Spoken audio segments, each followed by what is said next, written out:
European election systems, how it started and how do they work. Explore the intriguing world of European electoral systems, from their origins to their contemporary complexities, and uncover the mysteries of European democracy. Have you ever wondered how the various countries of Europe run their elections? Come along on an engrossing historical voyage to discover the origins of European election systems. What distinguishes each system, though? How have they adjusted to the intricacies of contemporary politics? As we solve the puzzles of Europe's election systems and learn how they influence the political landscape of the continent, get ready to be astounded. With over half of the world's population expected to cast ballots, 2024 is expected to be the most significant election year in history. Among these are the June 6 to 9 European Parliament elections, in which, for the 10th time since 1979, over 400 million eligible voters will select the 720 members of the EU's sole directly elected body. These are quite important. The Parliament can approve the EU budget and the future European Commission, in addition to becoming a co-legislator on all matters within Union competence. The stakes are high for this year's elections, since some surveys indicate that right-wing anti-European groups may gain significant ground. This might drastically alter the balance of power within the EU. Historically, the European Parliament has been a progressive voice in the Council, frequently advocating for more comprehensive pan-European solutions than member states. Following the election, the Parliament may form new majority alliances on the far right and center-right, which would mean that instead of supporting pro-European proposals, it would start to obstruct them.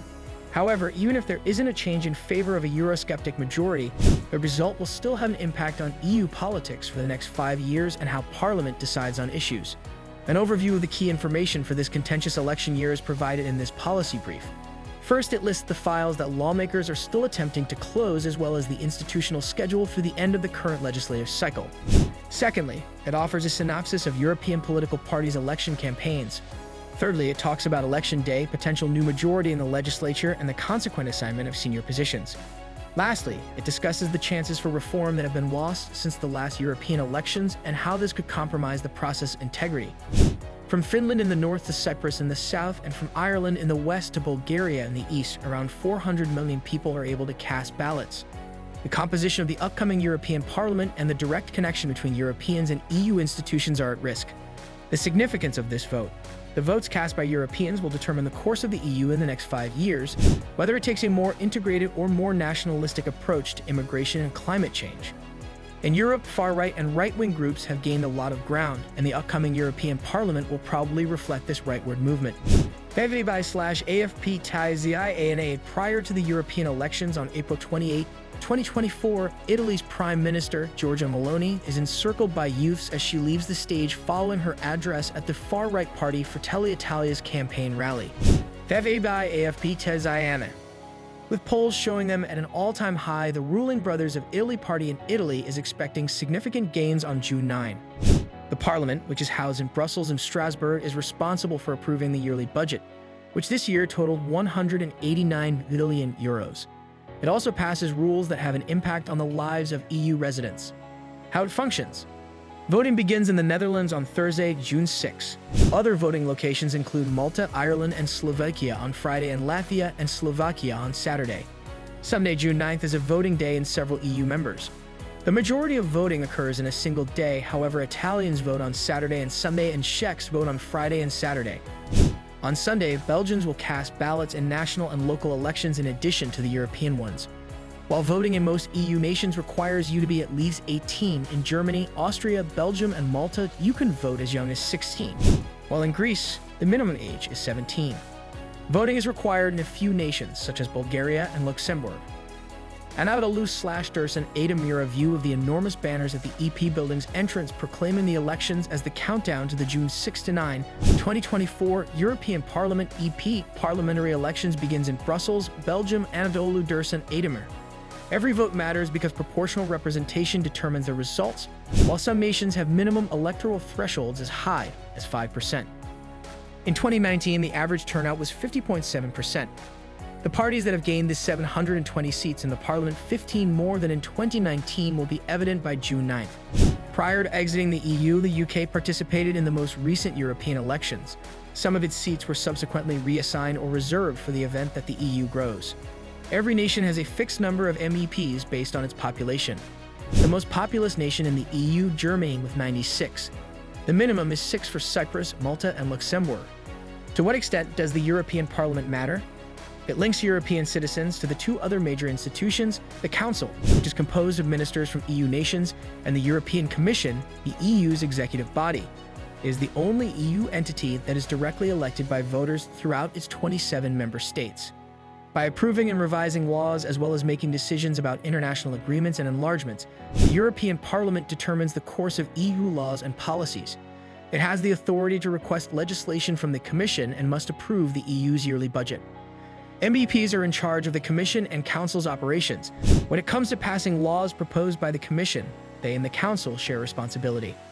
Rather than being grouped by nationality, the majority of MEPs are seated in political groups that range from left to right, so they frequently juggle party or national allegiances. What are the primary political parties? Though other parties have grown in importance, the two largest have historically been the center-left Progressive Alliance of Socialists and Democrats, S&D, and the center-right European People's Party, Lionel Bonne-Vie on April 29, 2024, Valérie Hayer, an MEP, and the front-runner for the French group Renew, Modem and Horizons Party in the European Parliament election, attends a conference in Toulouse, southwest France. A significant portion of Europe's liberal Renew coalition is composed of Valérie Hayer's Renaissance Party, which is led by French President Emmanuel Macron. In the last parliament, the largest groupings were the liberal Renew Europe and the Greens/European Free Alliance, but two right-wing organizations have set their eyes on significant gains.